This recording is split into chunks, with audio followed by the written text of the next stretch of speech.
Hai sayang, apa kabarnya? Tetap ibu berharap ya kamu sehat selalu. Kita masih belajar dari rumah ya sayangnya, namun guru saja yang ke sekolah. Minggu lalu kita sudah membahas tentang menganalisis struktur teks prosedur. Untuk hari ini ya, pembahasan kita itu ada dua. Yang pertama adalah penanda atau ciri-ciri kebahasaan teks prosedur. Yang kedua bagian yang D di dalam materi pembelajaran teks prosedur, mengembangkan teks prosedur. Jadi seperti yang sudah Ibu katakan di awal pembelajaran ini, di akhir dari pembelajaran teks prosedur kita akan diminta untuk mengembangkan prosedur itu sendiri. Ciri kebahasaan dalam teks prosedur yang akan kita bahas itu ada 8. Apa sajakah ciri kebahasaan atau penanda kebahasaan dalam teks prosedur? Penanda atau ciri kebahasaan prosedur. Yang pertama, teks prosedur menggunakan kalimat imperatif atau kalimat perintah. Kita akan menemukan perintah yaitu atau petunjuk dan larangan yang harus ditaati dalam pelaksanaan suatu teks prosedur kompleks. Contoh kalimat, bacalah peluang kerja, carilah informasi sebanyak-banyaknya, siapkan lahan tanam, siapkan bibit singkong, lakukan perawatan tanaman singkongnya. Nah, kalimat seperti ini sayang, jika dia memerintahkan kamu bertujuan agar kamu melakukan apa yang diminta oleh si penulis itu yang dikatakan dengan kalimat perintah. Dan kalimat perintah ini sering kamu gunakan setiap hari. Di sini ada ciri-ciri kalimat perintah atau kalimat imperatif. Yang pertama, ciri-cirinya intonasi yang ditandai nada rendah di akhir kalimat. Kemudian yang kedua, pemakaian partikel penegas, penghalus, dan kata tugas, ajakan, harapan, permintaan, dan larangan. Kata partikel itu maksudnya yang kan, lah, pun. Kemudian ciri yang ketiga, susunan inversi sehingga menjadi tidak selalu terungkap predikat subjek jika diperlukan. Ciri kedua, kebahasaan teks prosedur. Teks prosedur menggunakan kata verba material dan verba tingkah laku.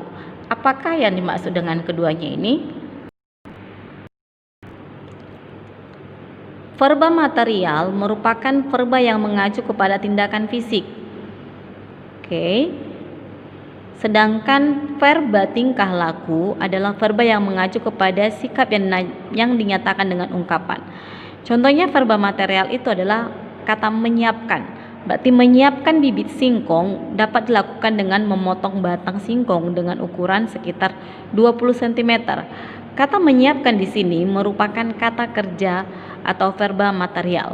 Sedangkan verba tingkah laku, contohnya tanaman ini dapat diolah menjadi berbagai jenis makanan seperti tiwul, singkong rebus, tape singkong, gatot, getuk, dan masih banyak lagi. Kita dapat menikmati makanan ini di pasar-pasar tradisional. Jadi berbeda ya sayangnya.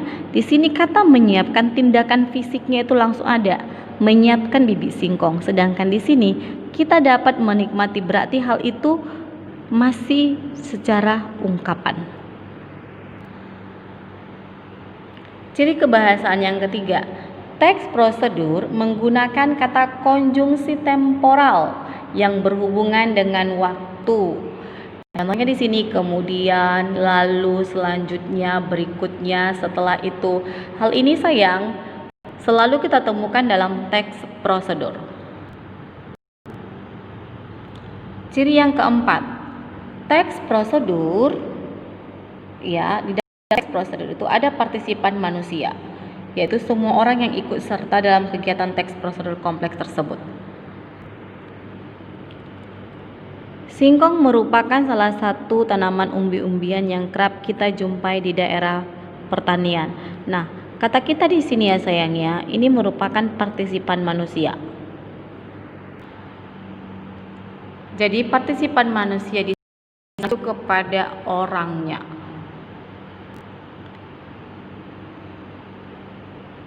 Menggunakan kata penghubung yang menggunakan urutan waktu. Nah, menggunakan urutan waktu ini sayang, sama saja itu berhubungan dengan konjungsi temporal seperti kemudian, lalu, selanjutnya, berikutnya, dan setelah itu. Namun, yang di sini adalah temporal yang berhubungan dengan urutan waktu. Urutan waktu itu pertama, kemudian kedua, ketiga, keempat, kelima. Inilah yang dikatakan dengan kata penghubung atau fungsi temporal urutan waktu.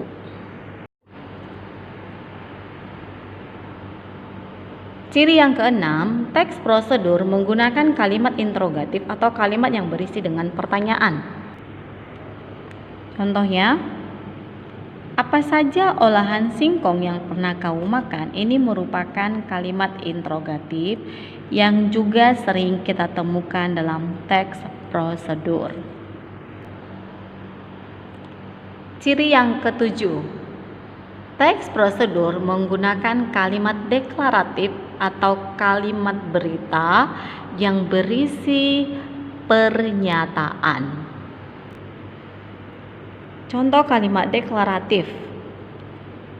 Singkong merupakan, ini ya semuanya.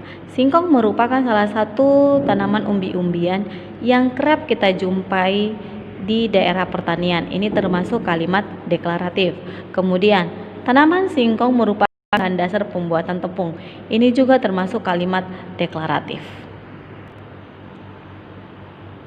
Yang kedelapan, teks prosedur menggunakan kata-kata teknis yang sesuai dengan bidang yang disampaikan atau bidang tertentu.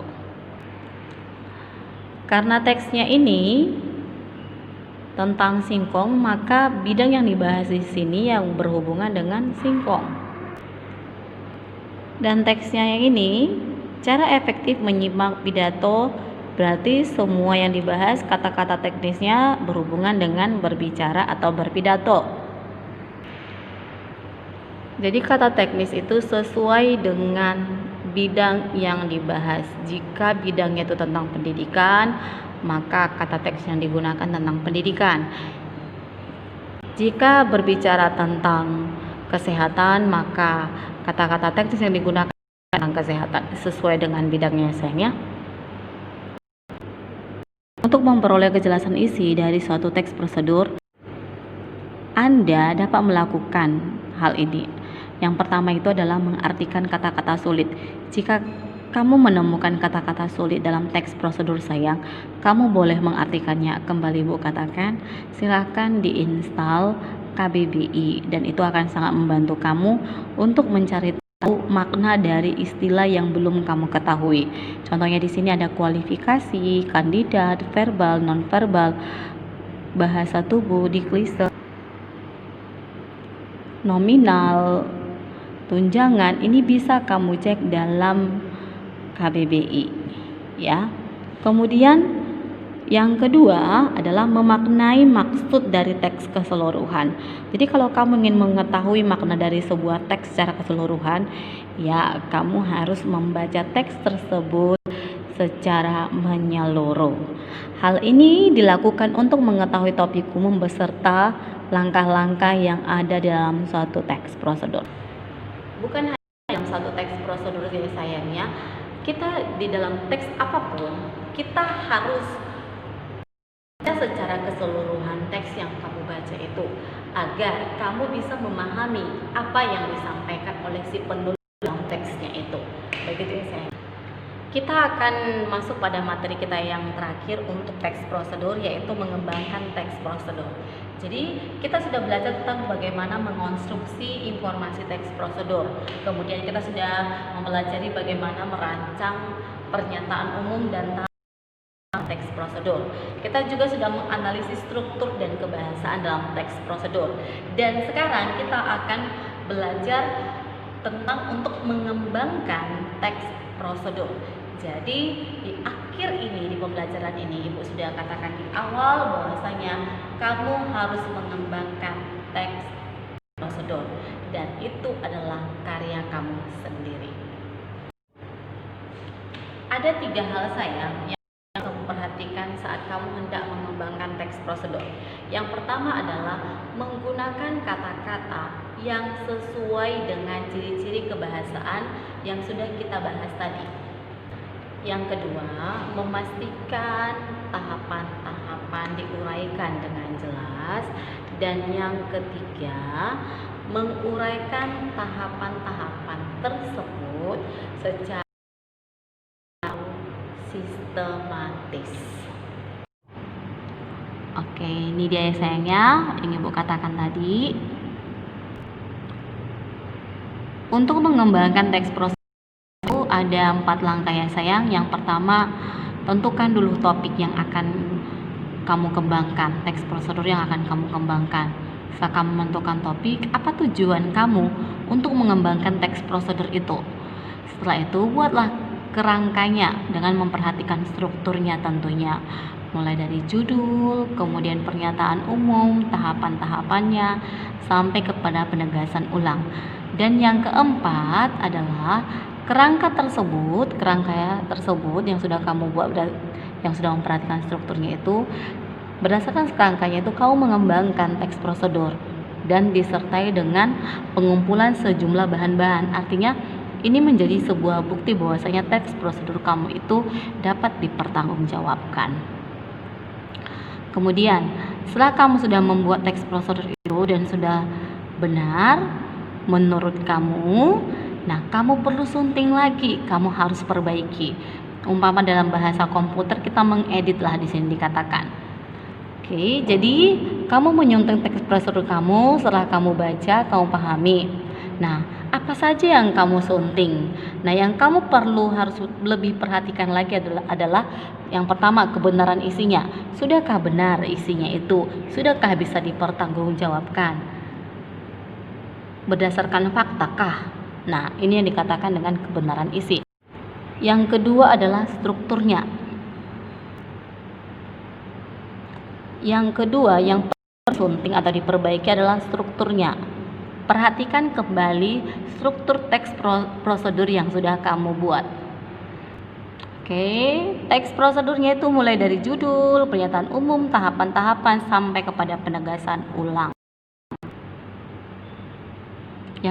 Kaidah-kaidah kalimatnya dan penggunaan tanda baca atau ejaannya, dan ini harus yang kamu pahami itu ya, kamu harus belajar lagi tentang kebahasaan atau ketatabahasaan. Coba kita baca kalimat yang pertama ya. Hal pertama yang perlu dilakukan agar tidak membandingkan diri sendiri dengan orang lain adalah kenali diri sendiri. Nah, kata kenali di sini sayang kurang sesuai. Seumpama kata kenali ini kita ganti menjadi mengenali, itu lebih baik. Jadi, hal pertama yang perlu dilakukan agar tidak membandingkan diri sendiri dengan orang lain adalah mengenali diri sendiri. Nah, kata mengenali lebih baik dibandingkan dengan kata kenali.